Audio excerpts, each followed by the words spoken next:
So till today, nearly a dozen interns have worked at my company. Some of them were real interns from polys who needed to clock an internship. Some of them were already graduates of non-media related courses, but needed to try video production before they furthered their studies in media related degree courses. Or at least prove to themselves that media is a great industry to be in.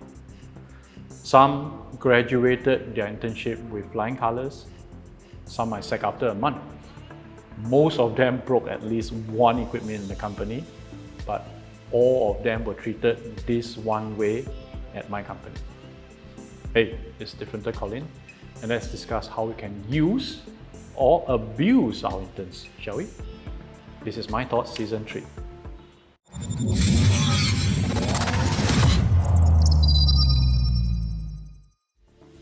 Do you believe it when I tell you that prior to 2021, I didn't know that my company can actually employ interns to fill the gaps of video production left by our full-timers?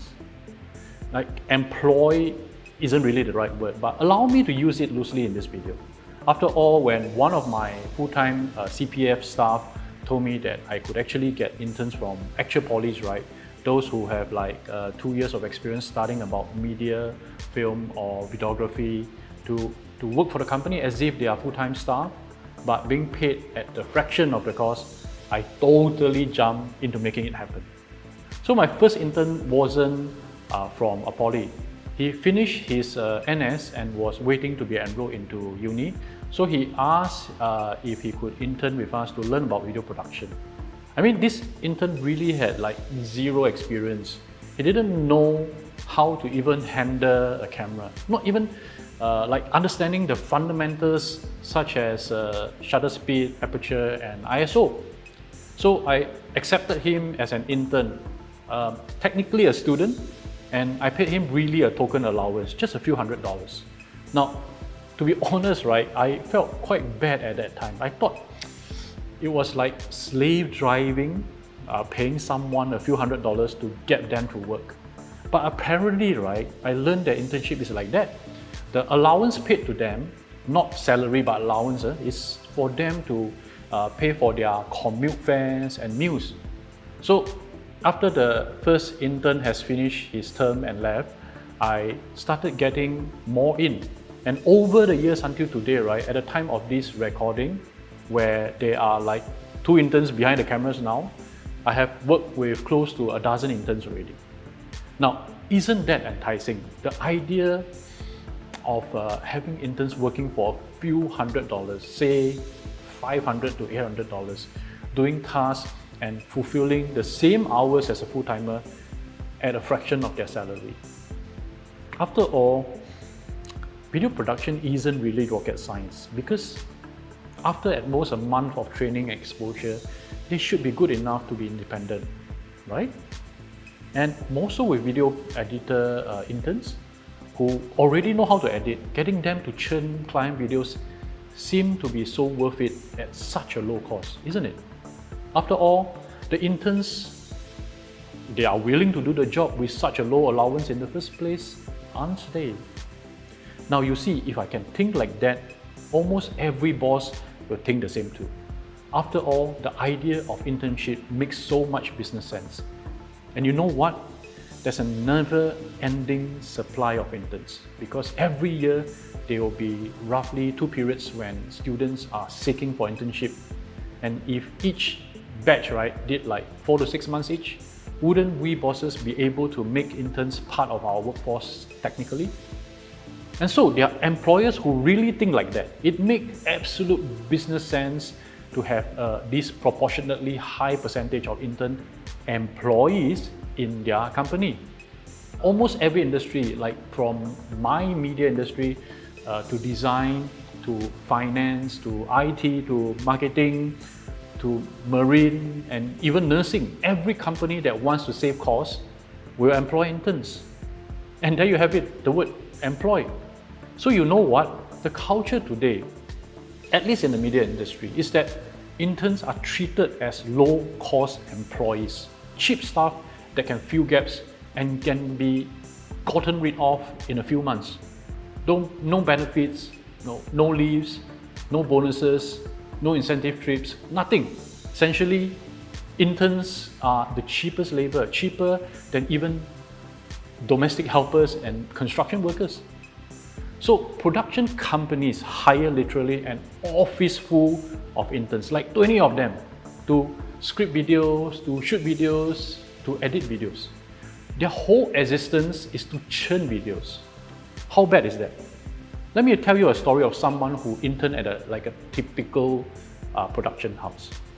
So it was her poly internship, so no choice. She had to go for something like a 5-month break from school to gain relevant work experience. Now, she was studying media and comms, so her internship should technically accord her a real working experience of being behind and in front of cameras. But on the first week of her internship, she realized that it wasn't like that.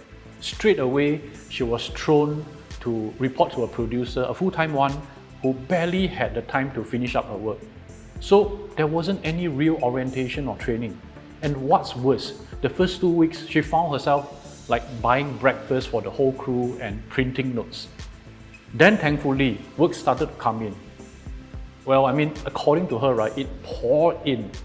And the full-timers in the company couldn't cope. So she was like thrown into the deep end of following a team for shoots, and at that time still without proper training, not even an orientation yet. And what's worse, right, after every shoot, as she was like the lowest life form, she was made to pack up and then clean up all the gear in the office, tasks that are not meant to be hers in the first place. Well, luckily the busy weeks ended as production came to a close.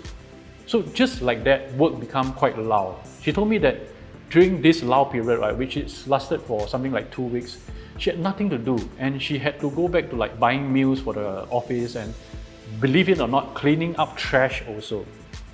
Sometimes she got to work on some storyboards, or she was asked to maybe book a venue, collect wardrobe, move some gear around. But all this job was supposed to be those of other full-timers, not hers. So all in all, right, she felt like she wasted her 5 months of internship learning absolutely nothing. Now, you think this is a good thing, doing nothing much and still get paid? Wait until you hear this other story. Granted, I didn't really, get to hear this from the horse's mouth, because our intern told this story about her friend in another studio. Now, this was totally opposite from the first story. This one, the interns in that production house, right, not just that friend, but all 10 to 12 of them, they were made to work all the time, like in 10 to 12 hours a day, sometimes like 14 to 16 hours, 6 to maybe even 7 days a week on some occasions. It's a rather popular production house, and work culture is like that at many of them. And since most interns, they don't dare to complain, because if they didn't complete their internship, they wouldn't be able to graduate. Plus, the fact is that they don't want to be seen to be like let go by these popular companies. So no choice, they endure.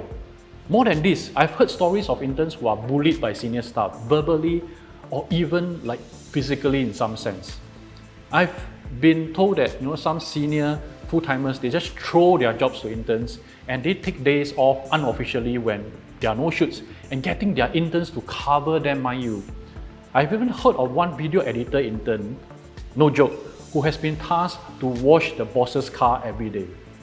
There are so many of such stories of toxic work environments, not only in the media industry, but virtually anywhere. So you tell me, are interns being abused?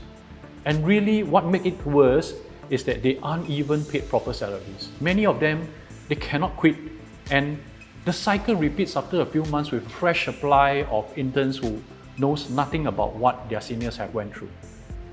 So when my crew, especially my interns, complain about their 10-hour day with 90-minute lunch breaks being exhausting, right? I have to tell them these stories. And honestly, I think our interns at Learns are fortunate. Yes, we are a small production company compared to those super popular ones you see a lot on social media. But I think being small has its advantage. I mean, we have shoots and edit opportunities, but not overwhelming until the state of how some of the big firms are operating. I never make my crew work more than 5 days a week, and long days are always compensated. And what's more, if there are no shoots, then everybody works from home. There's no need to clock in shifts or anything like that. And if you can finish their work in like 2 hours, right, the rest of the day is theirs. Moreover, that's me. And I believe that I'm one of the best bosses around, especially when it comes to welfare. But I am also strict enough and expect professionalism. And for that, right, I must lead by example. Above all, I believe training our interns well and equipping them with the relevant knowledge, skills, competency, and confidence by the time they complete their internship. That is my goal to be accomplished. I mean, I don't want to brag, but we really spend a lot of time training, like doing nothing but dedicating the entire days at a time, training our interns up. And after the official training, they are still being assigned to our senior crew to learn from them. And even if they're confident enough to operate the cameras on their own, I still make at least one other person to watch over them. It's not that I don't trust them. After all, after a month of training, they would already be proficient enough to operate the cameras and gimbals, set up the lights, and hook up the audio. But I mean, after all, they are still interns. They shouldn't be employees where they are made responsible if they screw up in a shoot. Interns are still students. They ought to be learning at the job still. They shouldn't take on the responsibility bestowed onto the full-time staff. Essentially, interns are here to be exposed to the real world of work, not to be abused as part of the real world of work. So if you really must know how our interns are treated at Learns, right, this is roughly our schedule for them. Now we teach, we guide, and we nurture them. For the first month, they are trained from the ground up. We make no expectations of them, even if they have studied like 2, 3, or even 5 years in the relevant fields. By the second month, they should be good enough to work on clients' work with some supervision. And by the third month, right, they should be proficient with manning the secondary camera on their own. But still, they are allowed to ask all the questions that they have when they are not sure. Only from the fourth month onwards will they be given full work responsibility. And for the really fast and confident interns, they can even be allowed to do their B-roll shoot on their own without supervision. And to allow them to graduate with a sense of accomplishments, if they want to, they can actually take on a project on their own. So really, there are many ways you can work with an intern. Do you treat them as cheap labor that you can throw any unwanted work at them? Or do you treat them as fresh learners, helping them get a positive experience at work?